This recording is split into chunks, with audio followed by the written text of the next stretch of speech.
Brilliant from Kennedy. Couldn't resist the shot, and it's gone in off the defender! Determined, you lose your little player. And it's in, it's a goal from Gilmour. Jimmy Gilmour has scored for Falkirk. Finnegan's cross, Stephen Thompson! Falkirk have the lead after a quarter of an hour. McKenzie slips, it goes straight to McGuffey. McGuffey shoots from his own half, and that is incredible! He's taking them all on here. Catch him if you can. You can't. That is amazing. That is phenomenal. A touch of individual inspiration from Kevin McAllister. This is Falkirk Daft with Haldane Construction Services. Hello and welcome once again to Falkirk Daft. We're still just the best team in the SPFL with now 26 undefeated, but it was a struggle getting there. We'll get into the game against Edinburgh in a bit. I am your host, John McAnally, and as ever joined by the Ginger God of Pod, the one-man band in the main stand, Mr. Hospitality, King of the Prawn Sandwich, Ross Wayne, everyone. Good evening, sir. That's getting longer and longer and longer. I'm going to have to start thinking of more names for you. It was National Ginger Day. It was National Ginger Day this week. Yeah. Was it? I believe it was, aye. So congratulations to your good self. Thank you very much indeed. Well, when's African Sunset Day, though? I don't know, mate. I don't know. Is that not like Hug a Ginger Day as well? I believe that exists. It should be. That should be every day, John. Yeah. Shouldn't it? Absolutely. How have you been, Ross? Not too bad. Not too bad. Quiet weekend in the most, actually. Busy week. Last week, we not just the football, but work as well. So I needed a bit of a chilled weekend, which I got. Other than watching a very, very struggling Falkirk side try and get something at Edinburgh. Yeah. We'll talk about the game in a bit. There's a lot to discuss and a lot to break down from that game. Looking forward to getting into it with you. I didn't see the game because I was in the midst of doing my tax return. That's how rock and roll I've been this weekend, everyone. Doing my tax return. Jesus. First time I've had to do one, like with all the side stuff I do. But it's been a hell of a time doing that. So that was great fun. I have to say though, Ross, the McAnally clan has been brought into shame today. Absolute shame. So big shout out to all the middies at Falkirk Rugby Club. They are having a spectacular season. I think they've only been beaten once this season. It was a really tight game this afternoon. They were playing a few teams from Fife. So they're playing Kinross, Glenrothes, and of course Dunfermline, who I have to say Falkirk absolutely slaughtered. However, Good. Dunfermline were short of players, and my boy Finlay was on the bench for Falkirk, and as they were short, they came and see if they could borrow some of Falkirk's players. So my son Don't say it.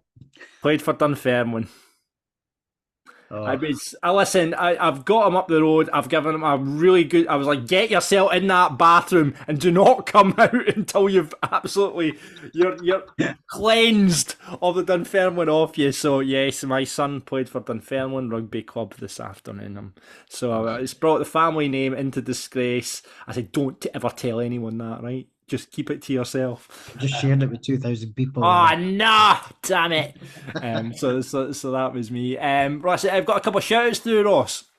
We do, yes. So massive shout-out to, this was a cracker, Danny Burns, regular listener to the podcast. I met Danny before Christmas. You did at your do, didn't you? Yeah. He got in touch via Twitter to share the Cove post-match interview, which was absolutely belter. Not only was it a very, very annoyed-looking Mr. Paul Hartley sharing his wisdom with what was that guy for the BBC that works Richard for Cove? Gordon. Richard Gordon. Love that guy's voice, but I can't stand him now. He works for Cove, to be honest. But he so apart from seeing his very miserable face, Danny pointed out that somebody was whistling. I assume a Falkirk player or a staff member or a volunteer or something was whistling a very funny and expletive Falkirk tune. when Paul Hartley was being interviewed, and it was just an absolute belter of a comment as well. Fantastic. I know, go and check that out if you can. Absolutely brilliant. Shout out to our man in Texas, Jamie Douglas, who sent I was talking about Ladies' Day and how I might sneak in to Ladies' Day dressed as a woman just to meet Tom Lang.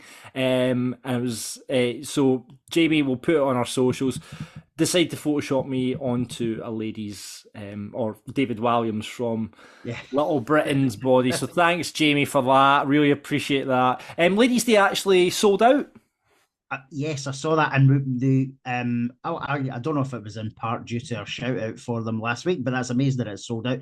But I believe they are still looking for raffle prizes and stuff. So if you've got it's all loads of money getting raised for Strathcarron Hospice on the day. So if you can donate a raffle prize, that would be brilliant. Get in touch with the club and they'll get that sorted because there's obviously on the day lots of stuff going on for Strathcarron. You've got an apology to make, Ross. I do, Mr. McAnally. Yes, I do. So last week we obviously talked about the SPFL video. Yeah, all behind the scenes. Paddy, the lot of them were in there. Andrew, they were all getting interviewed, weren't they? And I commented on the fact that Keith Hogg, who's the sort of match day operations guy, I mentioned that he was retiring at the end of the season, but apparently that is not the case. Right. So I will retract that rumour. And it was a rumour that I was told a few months back, but it's obviously not the case. So Keith's not leaving, and we do wish him all the very best at his job. And he's got a deputy. I think that's out there as well. He's got a deputy in place now too. So long-term planning and short-term winning at the SPFL legislations that they need to have in place with these match day operations. So retraction for Keith there. So just to repeat, everyone, Keith Hogg is not retiring. Despite what was Ross said, Keith is not retired. He's going on. He is not retired. Just remember that, right? And he's got a deputy now as well. Do they get to wear like badges like the Sheriff Keith and the deputy? You know, no? I don't think so. No, I don't think so. But maybe they should. Maybe they should have a badge or two. I would just suspect there will be a high-vis vest involved if you are in match day operations. We were talking about this the other day. I think, see if you had a high-vis vest, I think you could get in anywhere, or a high-vis jacket. I swear to God, I think if all you need is a high-vis vest in your life and you could be onto the pitch. You could walk in anywhere, couldn't you? You could be walking anywhere behind the scenes. All you need is a high-vis vest and a bit of gumption, I reckon, and you could get into anywhere. Could we not get one to get us at the car park after full time? That's a great shout, isn't it? Just stick on a high-vis vest, direct all the cars out one way, and then you drive it there. It's a great shout. Let's try that. I've got an apology to make as well while we're on apologies. Apparently Calvin Miller doesn't have 7 wins. I think he's got 1. Someone pointed this out to me. I think it's on his Wikipedia. So any rumour that I've started out that Calvin Miller has 7 wins, just put that to bed, right? So apologies, Calvin. We were just making shit up last week, left, right, and centre. Well, it appears that way, accusing of Calvin of being an absolute shagger. So he might very well be one, but he doesn't have 7 wins apparently. So sorry, Calvin. He knows of. Right, don't you start that. We're in enough trouble already. Before we get ourselves into more trouble, we've got to say hello and a shout out to Haldane Construction, our sponsor on the podcast this season. Like I say, every week, they've really put loads of stuff into the club now, loads of money, sponsoring the North Stand. You'll see the Russell Appy legend, their name next to that. They've really got involved. Peter and Marie's wife have just really bought into the club over the last couple of seasons, and we thank them for that. And we thank them for being on this podcast every week. They've been delivering construction and building projects through the Central Belt for 2 decades. Whatever the size or nature of your project, you can guaranteed that Peter and the team are going to have the highest possible professional quality and ethical construction standards, while also having a competitive edge, which basically means Peter will give you a good price, especially if you mention, right, that you listen to this podcast and that you're a Falkirk supporter. You say to Peter, listen, big man, I've heard the name Haldane Construction on Falkirk Daft. That's why I've got you in. And Peter will go, that's great, and he'll give you a good price. I'm pretty sure of that, right? So if you're looking to get anything done, a wee extension, a swimming pool, maybe you live in Kinnaird, maybe you're one of these big houses in Kinnaird, think, do you know what, I need a swimming pool. When you're driving about in your Tesla and you think, oh, I can't need a swimming pool. Pierre will be able to do that for you. So get involved with Haldane Construction. You will get them at haldaneconstruction.co.uk. Quality and loyalty at the heart of their business. Get them on Insta, Twitter, LinkedIn, Facebook, or email them info@haldaneconstruction.co.uk. It doesn't feel that long since we've done a podcast, so there's not much in the way of news to get through.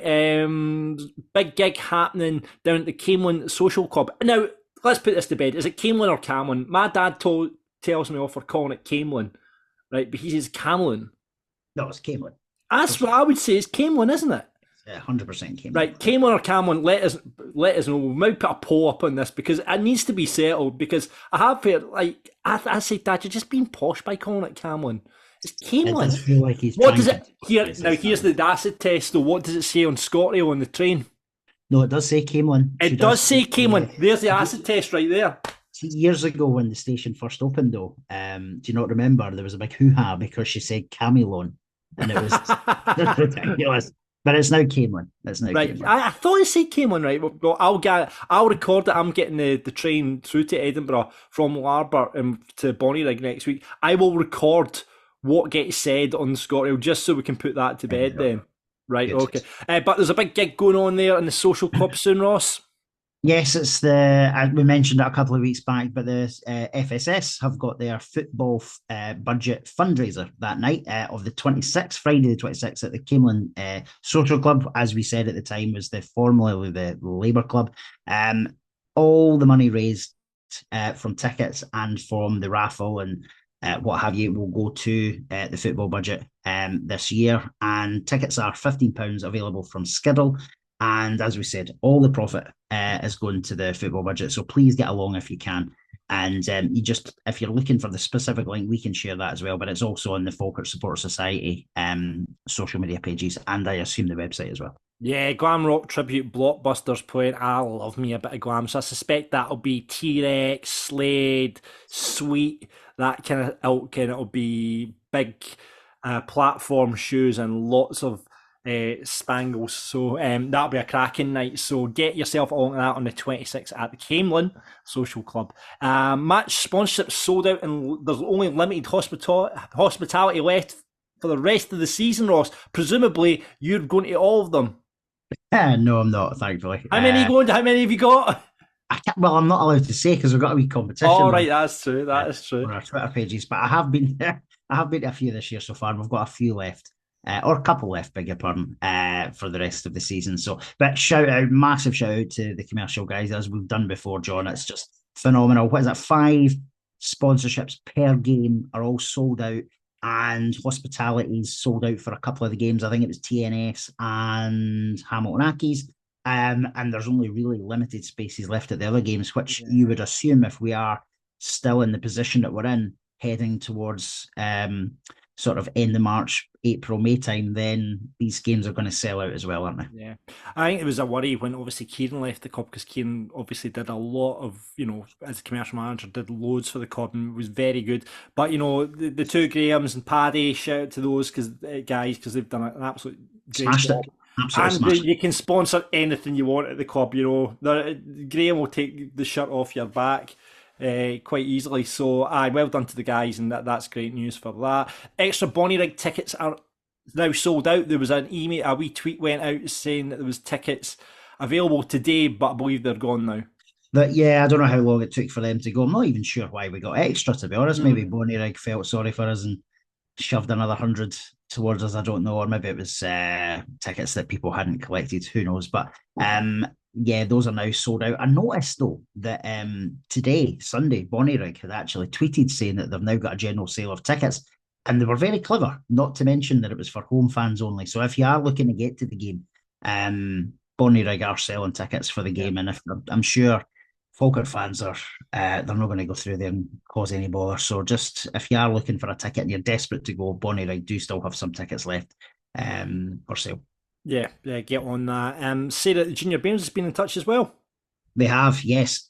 They are only 8 members away from 300, which is a phenomenal number. Sarah and the guys do an absolute brilliant job, as we talked about last podcast as well. But there are only 8 people away 8 members away, from 300. So you can still join, and you can do that at the club shop. I think there might be a form on the website as well, but if otherwise, get down to the club shop, and I believe there's as there always is, there's a welcome gift for the kids as well. And I don't know if the mascot slots are all filled for between now and the end of the season, but if you're a junior Bairn, you can potentially become a mascot as well. Which so is there an age limit on joining the junior Bairns? Do you know there is? I think it's 14 from memory. I could be wrong, but I think it's 14. Oh yeah, good. Only a few years out as well, Ross. Only just a few. Just a few. And that mascot. Oh well, never mind. Shout out to John McGlynn. Got manager of the month, made it the hat trick for him. That's the third time he's had manager of the month this season, and it almost came back to bite on his arse yesterday, as well as these manager of the month awards tend to do. But we'll get into that. So well done to John on that. Well, we talk about the match then yesterday. Yeah, let's do it, buddy. Let's do it. Yeah, so Edinburgh City 2, Falkirk 2. Now that is a scoreline I did not think I would be reading out before, prior to the game, and also halfway through the game. I didn't think I'd be reading out that scoreline. So it was a strange old game. Let's kick off with the fact, Ross, that 6 changes were made to the side. Now, I think he talked pre-match that changes would be made. I did not expect 6 changes. No, I thought maybe 3 max. If I'm being honest, obviously we knew about Ross McKeever. There was chat about Finn Yates having picked up a knock, and we wondered maybe what would happen with the centre halves, because both Donaldson and Tamlang had picked up knocks versus Cove. So yeah, I thought maybe 3 max, but he went rogue, and not only 6 changes, but a wee formation change in the first half as well. Just a bit mental. A bit mental. You know, we had Steve McGinn coming in, Jordan Allen, Alfie, Sean Mackey, Gary Oliver, and Ethan Ross coming in, and then switching to a formation which we haven't played this season. And called Donaldson out at right back. Yeah, sort of right centre half / right back in the first half. Obviously, he went back to his normal position in the second, but an odd way to set up. That said, I know there's a lot of people slagging the formation off and how it went because we were 2-0 down. We had a shitload of chances in the first half, John. Like we could have and should have probably have scored 2 or 3 goals. And had that happened, I don't know if the formation change would have been as frowned upon as it was, but it didn't happen that way, and we were 2-0 down come half time. Yeah, so, it certainly didn't work. It certainly did not work, the formation change. Out of the, obviously he's made all those changes, right? And we forgot to obviously say that Ryan Shanley was also in there as well. And true, yes, that's very true. He started the game. Yeah, I actually thought Ryan Shanley did really well. Today. And right, he wasn't so then you're making changes. You wouldn't change all those players and the formation at the same time if you're the manager, surely. Well, listen, obviously John knows what he's doing, and I know there was loads of people last night on social media and today, obviously, not quite agreeing with that statement, but what a job he's done for us this year. And I'm going to talk about this season individually because we know what happened last year. But in terms of this season, he's obviously not made too many mistakes, made no mistakes in terms of recruitment. But in terms of match selection, it just, and he's held his hands up, hasn't he? We'll hear that. We probably won't hear it, but he did come out in the interview afterwards, and that's all I was looking for last night, to be honest with you, was him to come out and hold his hands up, and he did that, in fairness. He did make excuses, saying, it was only from set pieces that we lost the goals, but still, I mean, we could have, if we had, so let me, you're John McGlynn prior to Edinburgh, what changes would you have made from the side that beat Cove? I certainly... Well, McKeever would have been out, so McKeever's definitely out. So. McKeever would have been out, but a Shanley, as we saw on Tuesday night, Shanley put himself about. He's not a short guy. He's a tall lad. He got stuck in. His distribution was good, so I would have had Shanley replacing McKeever. If Finn Yates did have a knock and wasn't fully fit, I would have had Bisland, who's actually a right back. Yes, that's so that would have been two. Unless there was other enforced changes, though. I don't know if I would have made too many more. I think I'd be quite happy with Agyeman and Ross coming in for Miller and Morrison. I think I would be quite happy with that, right? So if you'd had that, to be fair, that's a change I would have. If Finn's picked up you put Bisland in at right back, right? You don't change the formation. You put Bisland in unless he doesn't trust Bisland. But anytime I've seen Bisland on the park, he showed up all right. You know what I mean? He obviously wanted to get Stephen McGinn on the park, right? I understand that. He's a club captain. He's come back from injury. He's our biggest professional at the club, right? I understand that. But I don't think I would have made that change, if you're making those other changes. Agyeman and Rossman were good players and can come in and do a job. And then up front, like you say, we've talked about Jordan Allen only working as a 2. It certainly didn't look like it worked yesterday. Well, it feels like he almost changed the formation just so he could start. Well, why not go 4-4-2? What is wrong with a 4-4-2 rather than this 3-5-2 that he's went for? I felt sorry for Shanley because I thought he would have started, and I thought he would have after Tuesday night, especially if McKeever wasn't fit, I would have started Shanley. But then there was calls. You could have argued that Gary Oliver has scored a couple of goals. Yeah. So you can see why he was maybe given the nod. Neither Gary nor Jordan Allen, though, can play the lone striker role that McKeever has done so well, and that Shanley appears to be able to do as well. So it was just an odd changes. I have to say, feel sorry for the 6 players that came on because they're going to take the brunt of it, right? But they're then thrown into like a side that's been winning and winning, right? And a formation change. So I don't think you can lay a massive amount of, well, maybe you can, but we're bringing in 6 guys that have been sitting on the bench, and then putting them in a different formation. If you, like you say, if you made the 3 changes, or 3 or potentially 4, but 6 is just mental. 6 felt, well, it was too many. It was too much. Yeah, too many. And they didn't all play poorly. Like, I felt kind of sorry for. I thought Gary Oliver did okay, and I thought I can understand why the change was made at half time, but I felt sorry for him because I thought he did okay in the first half. As much as I like him, Stephen McGinn should not be starting another Falkirk game. He's a great player and a great guy to have around, but he's not a starter. I'd be bringing him on as a sub. Good. I think a good player, like a good example, is just bringing him on to shut down a game. Do you know what I mean? When you're a couple of goals up, you bring on Stephen McGinn. You know he's not going to lose the ball. He's going to keep a hold of it. But yeah, I agree. I think the legs just aren't there to play in that midfield. I thought Ethan Ross did well yesterday. He put himself about. He was involved in an awful lot of the good stuff that was happening offensively as well. But Alfie struggled. Jordan Allen struggled. Stephen McGinn struggled. Sean Mackey. Tough to say. He's not done anything to merit a start next week, though, John. He really hasn't, and that was the frustration. Is these guys? Do you know all they've done? Is they've picked the team for Bonnyrigg. They've made the manager's decision really easily. Yeah. Do you think any of those players that started yesterday will have a chance of? Well, any of the 6 that came, would you have got a chance to start? Potentially, Ethan Ross could well start. Maybe Gary Oliver, but that would be it for me. I don't think the other 4 are going to be anywhere near the start lineup. Interesting. I mean, like you said, we've got to talk about the kickoff being delayed till 3:30 because they hadn't filled the barriers up with water. They should have, like you said, Ross, they should have went to Dunfermline. They obviously had a hose that could easily have filled up anything with water. Yes.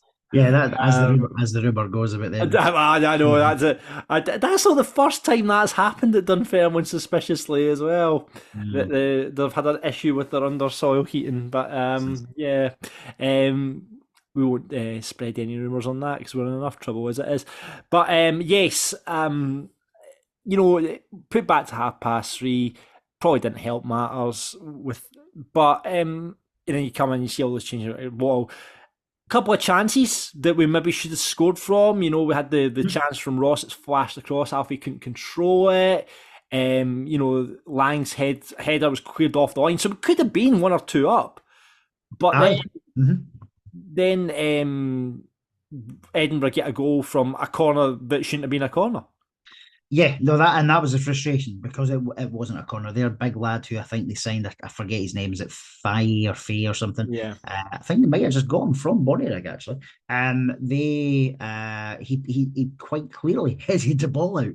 Now nothing shocks me with this ref though, because this is the ref from Kelty, the Kelty game. Yeah, and as you know, that guy was an absolute shocker that day, and he's kind of had another shocker there in that scenario. So there's obviously a lot of chatter about the goal that we've lost.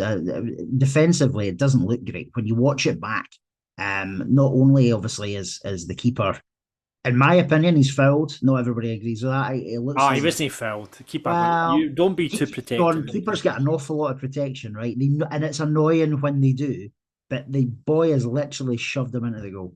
Anyway, that's my moan for that. But he's not punched the ball away.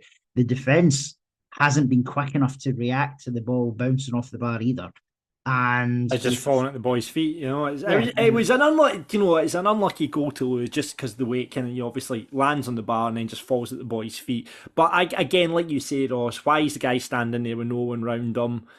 Why have we not reacted quicker? And maybe Long should have done better.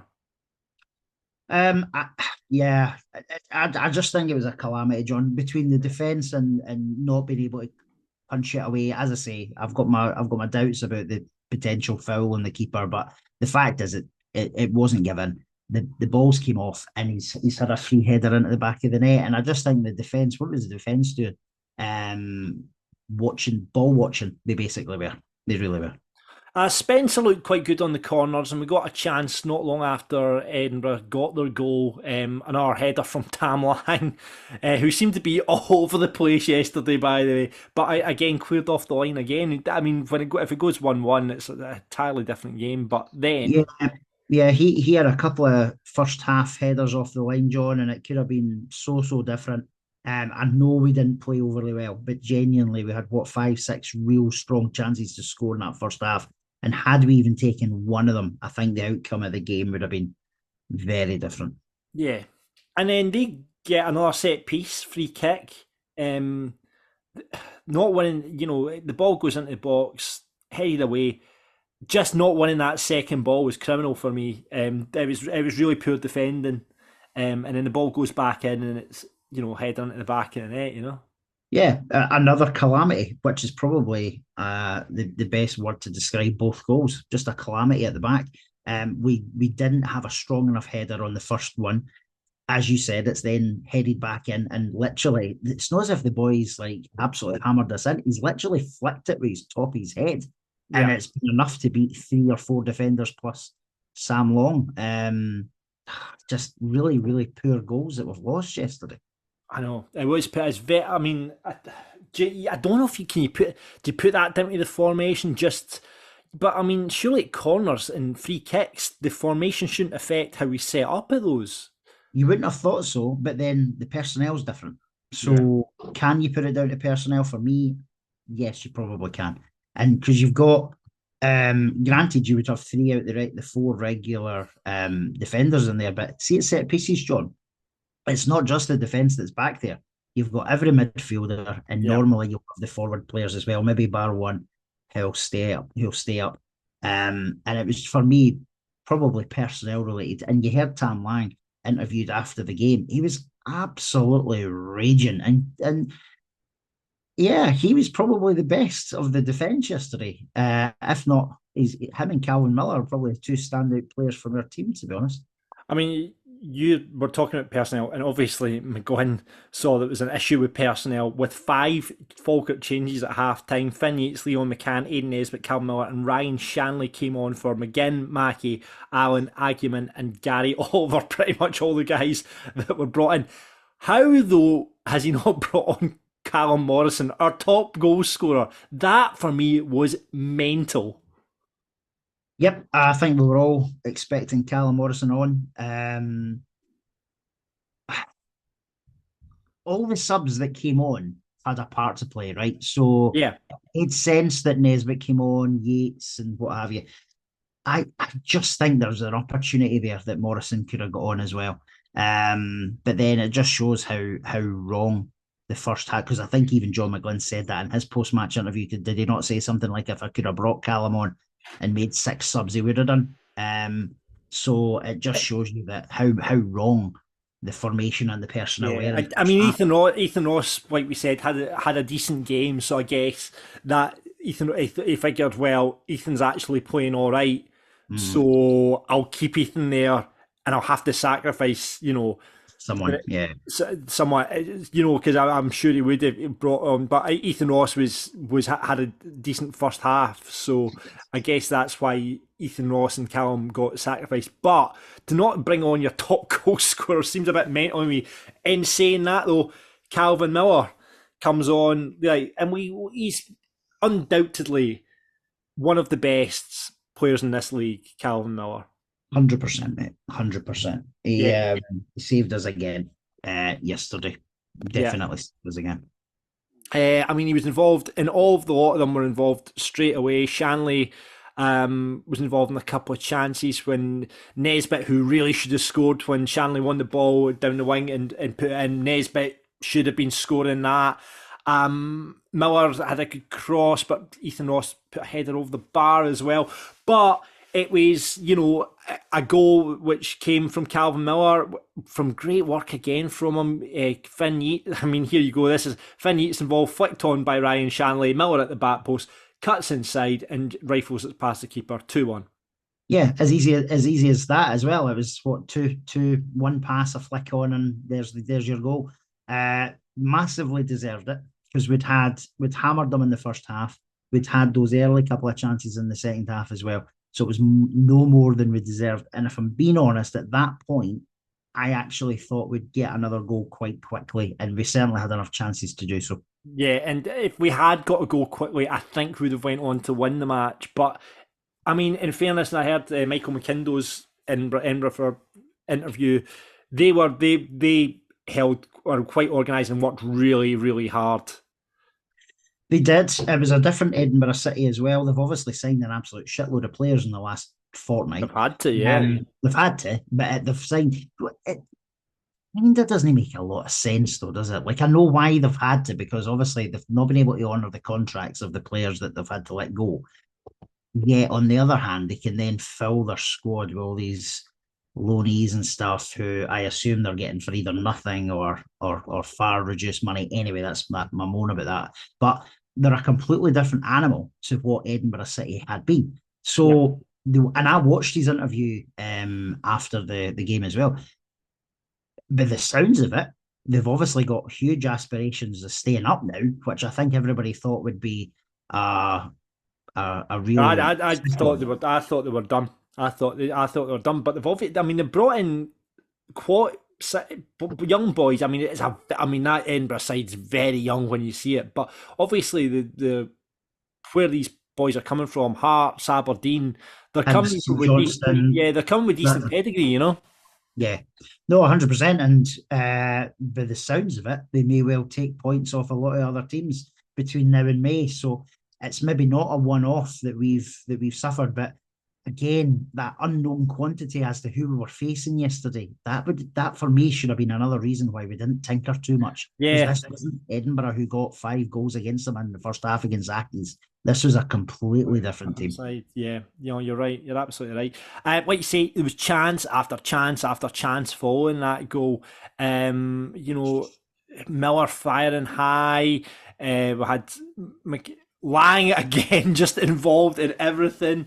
Like he had a shot which is saved by the keeper. The keeper had a great game as well, to be fair. Kept the volley from Spencer that he kept out as well. Hitting the bar. Which Tam Lang hit the bar. Ethan Ross had the cross, which hit the bar. It was definitely a cross, so are we agreed on that? I would think so, Yeah. because it was quite far out, wasn't it? Yeah. But you're right, John. The keeper had the game of his life. I had no idea whether he got man of the match from Edinburgh City or not. He should have. He had a very Because good without game. him, we could have again scored 10 goals yesterday. We really could have, and probably should have with the chances that we had. But yeah, he was in the right place at the right time, as you said, blocking. Lang's shot. We've hit the bar a couple of times. We've had one cleared off the line from memory as well. So yeah, we did everything bar score, and it obviously went late on before we actually got. I mean, and you're just thinking, oh, I'm done. I've got something I'm going to hold my hand up and admit, Ross. I put £2 on Edinburgh before the game. Right, we need to have a chat, because one of your lads played for Dunfermline today, and now you're betting against us. What's happening? No, I know. Do you know what? I know Falkirk. We all know Falkirk, and I thought at 50-1. Do you know what? If we get beat today, it's £2, and I'll win £100, and that'll be me. That'll maybe soften the blow. That money would have been tainted, Mr. McAnally. It would have been tainted. It would have been tainted, and I would have put it back into the club in some way, shape, or form. But I would just I saw it 51, and I went, like you say, we didn't know what we were facing. And I just had this awful feeling. I woke up in the morning and I had this awful feeling that this is the day we're going to get beat, because it's just what Falkirk do. And at 2-1, I thought, oh Christ, oh well, the unbeaten run's gone. I'm going to mope about all night, but at least I have £100 in my back pocket. But no, it wasn't to be, and I was jumping about that place when I saw that. Silky called Donaldson beating a man 3 times, driving into the box, held back outside the box, and on the line goes down. Penalty. It was never a penalty. Oh, come on. It was never a penalty. Do you agree it was a foul, though? He's got his arm around him. It's a foul. I don't know. Even if it's a foul, it was never a penalty. Never a penalty. I love the fact that I have seen so many people, Hamilton supporters. Some guy that does the social media for Steny was going on about it. I'm getting this guy. He's a Dunfermline supporter and he does the social media for Steny. He's got it in for Falkirk. He put it up saying, "This is a disgrace." We also saw the official Edinburgh City account tweeting about it, calling us cheats, I believe. Let me just quote, because the post was quickly deleted, but don't worry, an eagle-eyed Bairns fan managed to screen grab it before it got deleted. So let me just tell you, just in case you haven't seen it, what the official Edinburgh City account had to say about the penalty. It said, "Laugh all you want. You had all the added time you wanted to score and had to cheat to do so. Pathetic." That, ladies and gentlemen, is the official Edinburgh City FC account calling Falkirk cheats. Just saying. Wow. Yeah. Unbelievable. I'm not surprised. It wasn't a penalty though. I don't think Cole cheated. I don't like Cole Donaldson. I don't think Cole cheated, but it wasn't a penalty. I think it was a foul, and I think it obviously starts outside the box, right? But the guy doesn't learn his lesson, and he continues to hold Big Cole shut.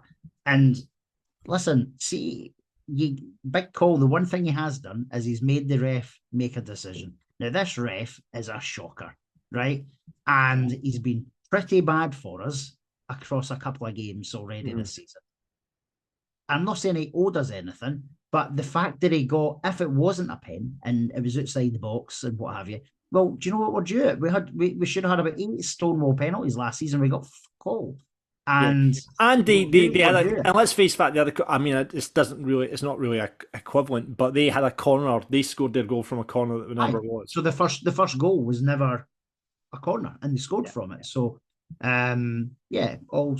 all's fair. So the Edinburgh admin, but that's pretty poor. And I'm not sure why the Steny admin's getting involved either. Oh, he's Dunfermline support. I saw someone that Logan Back, who we had on this show. He worked at Kelty and stuff like that, and he was even getting involved about, get back in your corner, boys. It's nothing to do with you. Honestly, it really did matter. It's like people piling on top, right? And now we could easily have made a compilation of the amount of times we should have a penalty and didn't have one. Yeah. These things even themselves out, as they say. But all these other supporters jumping on it, from Hamilton supporters to so-called Steny supporters to Dunfermline supporters. And did the Steny boy not actually tag in the SFA? Yeah!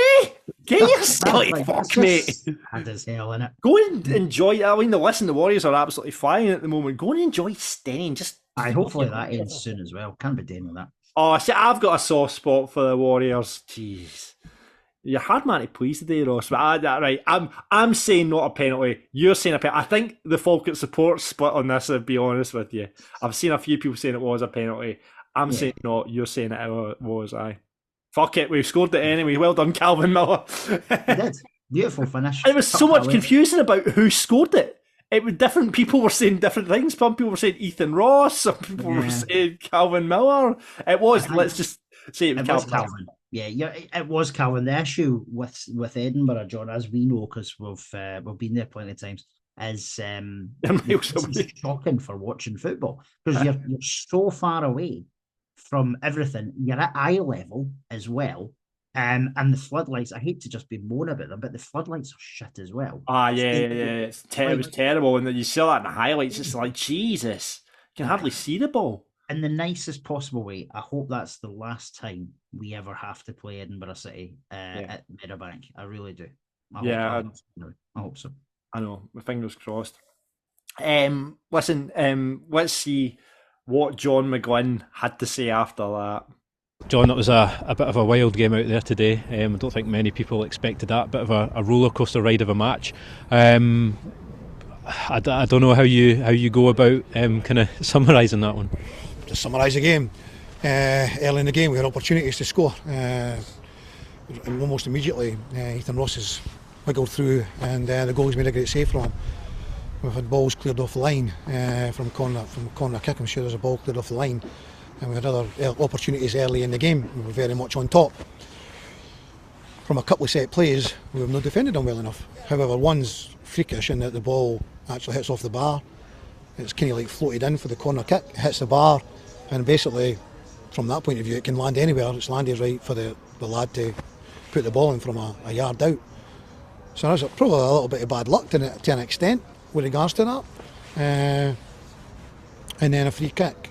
From a free kick, ball's played in, we clear it, and when it's played back in again, there's a lad standing on his own to head it in. Tom's initially went to header it, he's actually headed it, but in his momentum he's actually got deeper, which meant that when the ball came back in, the lad, we've got two lads playing on one side, so he was nowhere near offside, but he's standing on his own. So we failed to defend two set plays, and that was all we had to defend. So it's a bit disappointing that we didn't defend the two set plays. In the second half, it was all us, and I thought Calvin Miller showed great composure with his goal. He showed great composure and stuck it away. The goalkeeper thereafter had another 2 or 3 really good saves, particularly from Tom Lang and from Brad Spencer. And there'll be others that I can't quite remember right now. We've had 25 shots at goal. Can't quite remember how many on target. But Edinburgh had 2 shots on target and scored 2 goals, and it was looking like maybe going to be one of the days.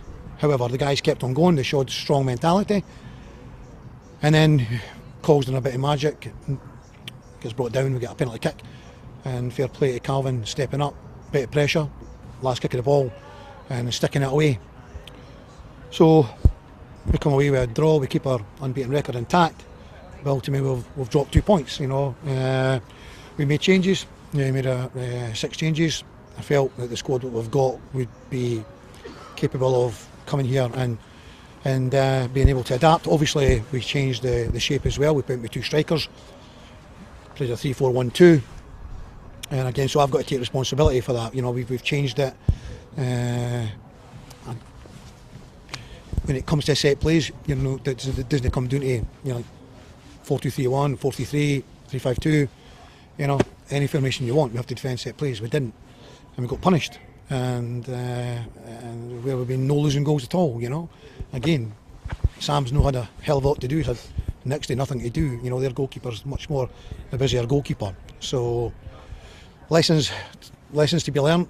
Every day's a school day. Yeah, disappointing to drop 2 points, but guys showed great mentality, and thought Brad Spencer, what a performance he put on.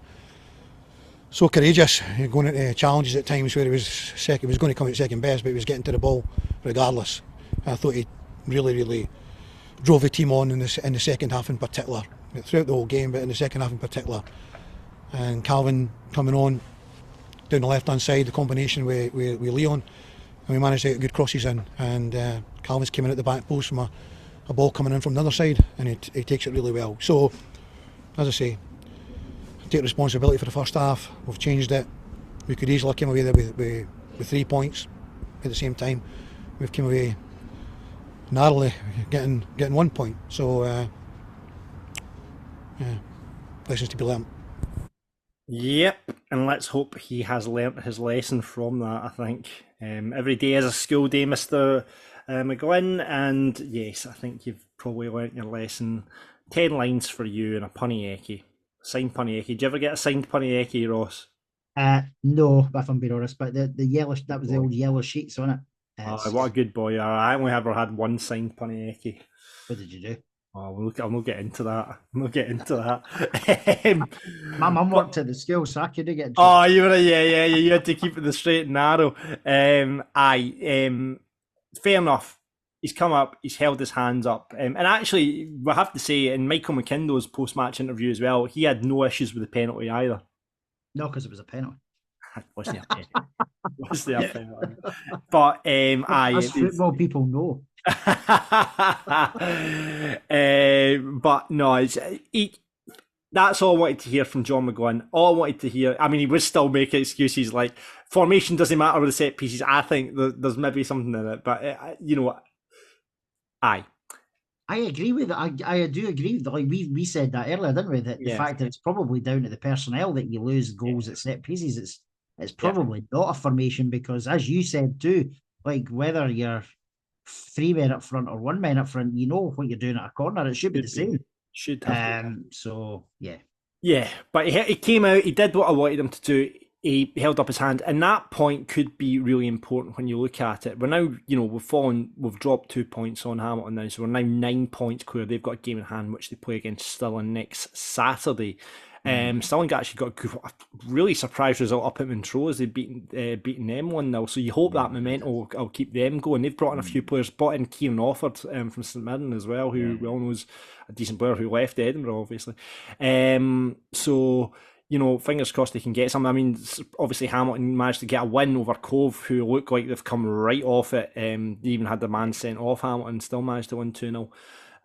But like I say, if let's just say they win the game in hand, so it's 6 points then. Just having that extra point, and we're certainly goal difference wise, we're miles ahead of them at the moment. It could be really, really important to have that point. So, like I say, they fought to the end. They maintained the unbeaten run. That's what you got to take away from it. 26 games unbeaten now. Long may it continue. So that's it. But let's see what you guys had to say about the game. Donald, our man with the stats, has been in touch. He says, we clearly have a major problem with our manager, John McGlynn. It's been brought to my attention and needs addressing sooner rather than later. For the third post-match interview in a row, our manager is being filmed wearing his hat at a squint angle. This is clearly unacceptable and needs sorting before next Saturday. And before the whole thing gets out of hand, maybe the interview could bring a mirror for our leader to check all is good before the start. Come on, you Bairns, the Charlie Bairns. Thank you, Donald. I assumed it was to do with the sponsorship, because he's got sponsorship at that side, doesn't he? That's true. That is true. It was just, he might end up wearing it side on. I think he should wear it backwards. That would be. Imagine if McGlynn turns up and he's got his cap on backwards. I would, do that. Definitely do that. Craig says McGlynn is the Falkirk Dafty this week. Cost us 2 points with his team selection, which was ludicrous, to make 6 changes to a winning team, and showed a lack of respect to Edinburgh. Furious after today. It really could and might cost us. Hopefully it proves Jordan Allen isn't good enough. Oh, interesting. I'm not furious. I'm just disappointed. It's like something your mom would say. I'm not angry. I'm just disappointed. You know what, that's interesting you've said that, because I said that to somebody last night when I was talking about it. I was like, I'm not angry with him, but I'm just really disappointed. That's true. Gordon says McGlynn brought in 6 experienced pros. They should be looking at their performance. Nothing like good enough. All they have done is pick the manager's team for him now. That's true. I mean, like we've said, and like I think John McGlynn said in his pre-match interview, we've got players there that should be in the Championship on our bench. Yeah. Sean Mackey, Jordan Allen, Stephen McGinn, Gary Law, all these players that came in are of a class and standard above what our opponents were yesterday, and they should. It doesn't matter what formation they get played in, there should be enough on that part to win games, especially against the bottom of the league team. Totally agree, and I agree with Gordon, obviously, as I mentioned earlier, but I genuinely do think they've made the manager's team selection next week against Bonnyrigg even easier, because I imagine a lot of the players who started yesterday that were brought on probably thought, I might get a couple of games here because we've got Edinburgh and then we've got Bonnyrigg. But I wouldn't be changing too much from our normal starting 11 now next week against Bonnyrigg unless we have to. No, I think McKeever will be hitting this. But I think you go back to the 4-3-3 and you put Shanley in there. Shanley up front, yeah. Just the only other thing you could say, Ethan Ross, maybe. But then you bring Morrison straight back in next week. That's true. Yeah, Ethan Ross did well, but I think I would feel bad for the regular starting 11. It's really important that we get through this cup tie for So I think that you might see back to the normal system, back to the normal personnel, and I think the only change you might see is Ryan Shanley coming in. We'll talk about the Edinburgh game just in a minute. We will. William says, nearly paid the price for underestimating Edinburgh. We had 25 attempts at goal, so definitely didn't deserve to lose, but definitely 2 points have been thrown away. Ian thought it would be interesting when I saw the lineup. It was, but how I hoped. I know that many like McGinn, but I just don't think he fits in our system anymore. Handy to have slow a game down when we're winning, but no longer a starter. Yeah, we've pretty much said that, didn't we? Yeah, I would agree with that. Darryl says, unbeaten run intact by a Bowyer. By all means, freshen up the team and give some game time, but 6 changes is excessive to the point where we disrespected Edinburgh City. The time for wholesale change is when the league is done and dusted, not when our opponents can be hopeful of catching us up. That is true. I mean, this is Hamilton are in a position pretty much where we were last season, and they'll be looking at the results. I mean, it would have been a real kick in the balls for them to see that last minute goal go in, but long may that continue. But we can't give them any kind of hope. We really can't give them any kind of hope, and that's just the hope they were looking for yesterday. Andrew says, silly 2 points dropped, however, the unbeaten run continues, while Derek says, very poor from John McGlynn and very poor from the players brought in. However, let's not dwell on this. 26 unbeaten. I'm confident enough to say that won't happen again this season. We move on since 1876. Robert, today was our biggest drama of the season. Folk will lose themselves over it, but I reckon it's proof we are back. Come on, the Bairns. Yeah, you know what? Before I couldn't believe the messages I was getting, like, what's happening? You know, when we're 2-0 down, I'm like, I don't know. And finally, Craig says, Hamilton fans sitting with a chubby right now, up until the 96th minute there. We will not be stopped. I've not heard the expression of chubby in a long time. Right, okay, and that leads us. Well, by the way, no guest pundit this week. We're just the time we're recording, and we've struggled to get someone on this week, so apologies for that. Normal service will be resumed after Bonnyrigg Rose, but it just leaves it up to me and Ross to decide the Falkirk Daft rated and Falkirk Dafty. Daft rated. I'm going to give it to Calvin Miller. He was very composed with his 2 finishes, and there were 2 massively important goals as well, John. I think it has to be him. Right, well, I'll leave that to you because I didn't obviously see the full game, only the highlights. So Calvin Miller for Daft rated. And the Dafty? I hate to say it, but I agree with, I can't remember who said it in the comments, but yeah, I think it was Craig, Mr. McGlynn, for his starting 11. It just didn't work. Yeah, I think so. Absolutely think so. I think John McGuinn, I think he picked it up a couple of times last season, but this is the first time he's picked it up this season, obviously. 26 unbeaten, no. Long may it continue. Let's go again against Bonnyrigg Rose. And if you want to be a pundit on the show, we'd love to have you on. Drop us a DM on Twitter or Facebook, or you can email us pundit@falkirkdaft.co.uk. This is Falkirk Daft with Haldane Construction Services. Right, Scottish Cup time. Here we go. Love this time of year. Love the fourth round Scottish Cup. Scottish Cup. Absolutely. Yeah. It's just a wee adventure, isn't it? A wee adventure, and you get to play a team you don't normally play. And we are at Bonnyrigg Rose this weekend. Both me and you are heading to the game. Ross likes a plan, right? Ross had this group chat set up for weeks now. Ross has been down to the stadium, got the tickets. He loves being organised and having a plan. What train are we on Saturday, Ross? I don't have the time to hand, but I know we are getting the train through in mid-morning, aren't we? And then we're getting the train to Esk Bank from Waverley, or we Yes. jumping on the bus? Yep, no, that's right. No. Yeah, you can get the train almost straight to Bonnyrigg, to Esk Bank, as you said. And then for anyone that is going to do similar, you do need to get a taxi or... don't know if there's a bus, but you do need to get a taxi or it's a 25-minute walk. So we'll definitely be taxiing it, I think. Oh, yeah, lazy so-and-so. 25 Feel free to walk. I will definitely meet you in the pub if you're walking. The weather forecast looks absolutely horrific. It's a good point. It might... I mean, I think it might be really... I mean, it'll be a very touch and go if it's on, because looking at the forecast for this week, it's meant to be like icy as hell this week. So I'll definitely want to keep an eye on, especially with the conditions out that way. It'll be a good day out. It'll be a cracking wee day out. Looking forward to it. Where are we going? Are we going to the social club, did you say, Ross?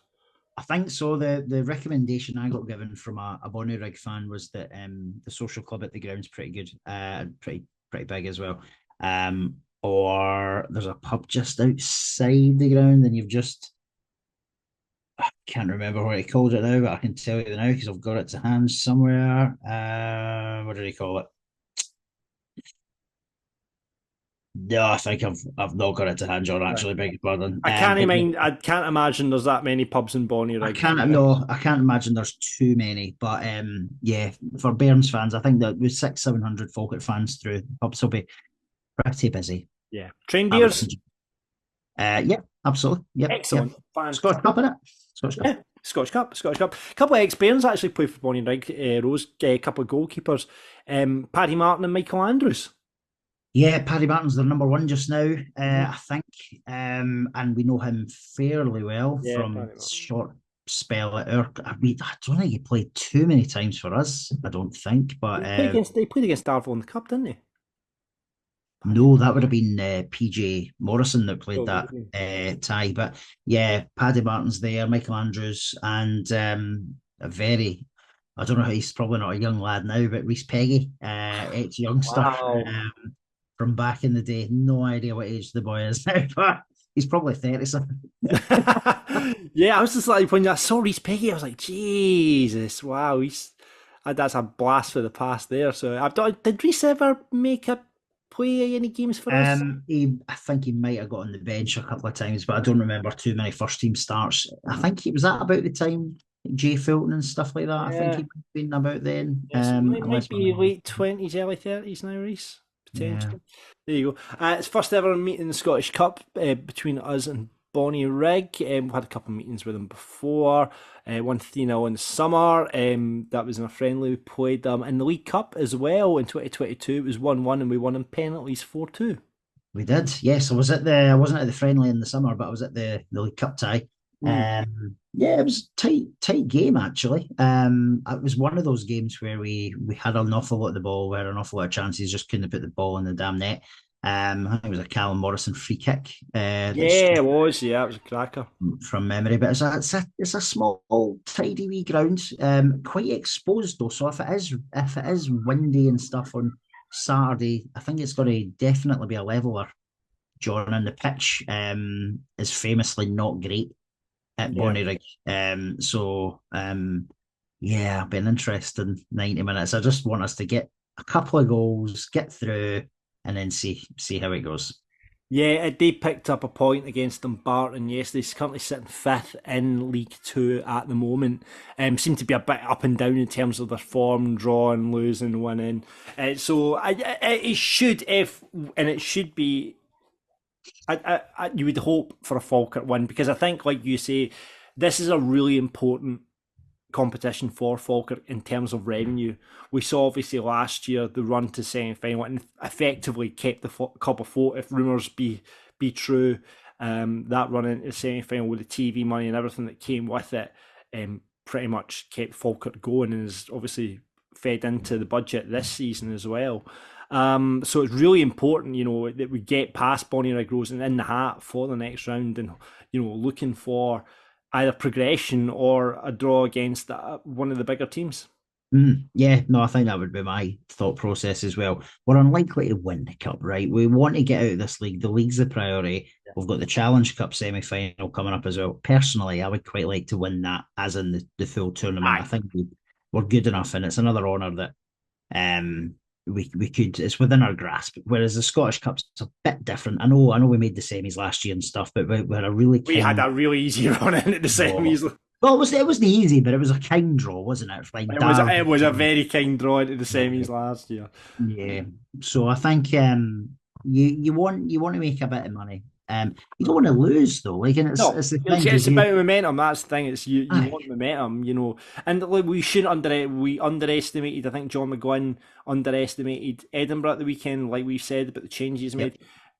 He said lessons learned. Let's hope he learns the lessons. And this week, I think you bring in the big boys back into the side, and you put Ryan Shanley. If Ross McKeever isn't going to make it this weekend, you put Ryan Shanley in as that number 9. And he, like you said, he seemed to show up well against Edinburgh. Indeed. Yeah, absolutely. So I love the fact that Bonnyrigg have got a guy called Smart Ostador.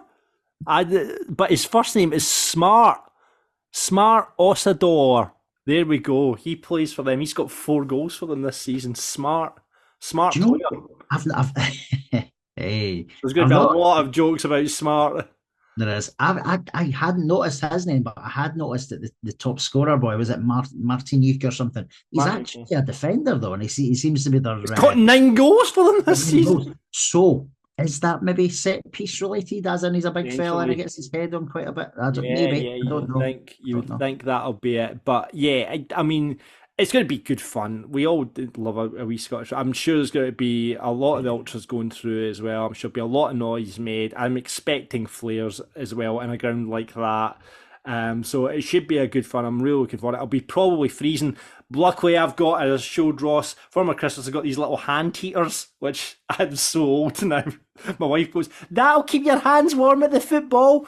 I'll be charging those bad boys up for Saturday. I'll tell you right now. So looking forward to it on Saturday. Hopefully we'll see you there as well. Ross, score prediction. If we turn up, John, and we do what we can do, I expect some goals. So I'm going to say 4-0 Bairns. I know I was way off with my Edinburgh one, but I think had we approached that in the right manner with the right team, we would have, with the chances that we saw as well, we would have dicked Edinburgh. So I'm going to say 4-0. Okay. Bairns. I'll go a bit more conservative. I'll say 2-0 and hopefully up the road with in the hat to the next round. So, 2-0, good day out. Looking forward to see you there, Bonnyrigg Rose, this Saturday. This is Falkirk Daft with Haldane Construction Services. And that is it, ladies and gentlemen, for this week's Falkirk Daft. Thank you so much for listening and continuing to support the podcast. We really do appreciate it. It's great when people come up to us at the games and say, listen to the podcast. We really appreciate that as well. We just, like we say, we started this podcast as just 2 Falkirk supporters thinking there's nothing, the supporters don't have a podcast. So we might as well fill the gap with our absolute ramblings and nonsense. So thank you very much for listening. You get us on Apple, Spotify, wherever you get your podcasts. Follow us, please do that if you don't do already, for our banter on Twitter, Facebook and Instagram. I had a great night of, I had a couple of beers, a couple of glasses of wine last night, and had just great fun trolling all those people who were putting up clips of, this is shocking, I can't believe this is a penalty, and I just stuck up just gifs of wrestlers. I was always saying, people know when it's you and people know when it's me. It's just me putting up gifs of John Cena and The Undertaker and Stone Cold Steve Austin just in reply to these people. I did say there was a Dunfermline supporters that said, oh, this is shocking or whatever. So I went right into his profile and he'd retweeted something to win a football shirt, and I said, oh, it's so embarrassing. Good luck in winning your football shirt, mate. Thumbs up. I do like a bit of sarcasm as well. So, yeah, much fun to be had last night. So do follow us on Twitter for all that banter. I'm sure it's keep you amused for hours on end. Subscribe to our YouTube. Watch us on YouTube if you are listening. You can see us as well. And you can get merch.falkirkdaft.co.uk. I've seen a few sales go through the old merch site recently, so you can get mugs, you can get t-shirts, you can get, we should post this up more so people can see exactly what you can get. So it's all in the description, by the way. Check out below, you can check out your full range of merch you can get in a Falkirk Daft style in that link below, so do that and join the Discord channel as well. It's always good chat. It was all kicking off yesterday during the game. I was kind of watching it because there's loads of Bairns from like right around the world. The fact we had a Bairn from Charlotte getting in touch with us in their states. I will just find out the name because we've got people listen mentally all over the world to this podcast, and let me just find out, to give him a shout out and give him the credit he deserves, the name of the Bairn that is in Charlotte. It is, no, I can't find him now. Where is he? I can't find him. I will look for it and give a shout on the next podcast because he got in touch with us. And can I just say, we didn't mention it, my rant about the pavements and walkways around the stadium has went down very well, and lots of people are on the train and been tweeting the council, come on, let's keep it going, because I don't know how long this work's going to be, and it is a potential death trap, as Lynn Fallswood used to say on Watchdog. So yeah, let's keep the campaign. Open up the paths. Forget anything else. Open up the paths. I'll catch on eventually. So yeah. Yes, please continue the campaign to footpaths around the stadium, because someone is going to have an accident, and it'll all be on your head, Falkirk Council, if you're listening. Mark my words. Anyway, enough about that. We'll see you at Bonnyrigg Rose this Saturday, and until that time, Ross. Expect the unexpected, everybody. On the Bairns.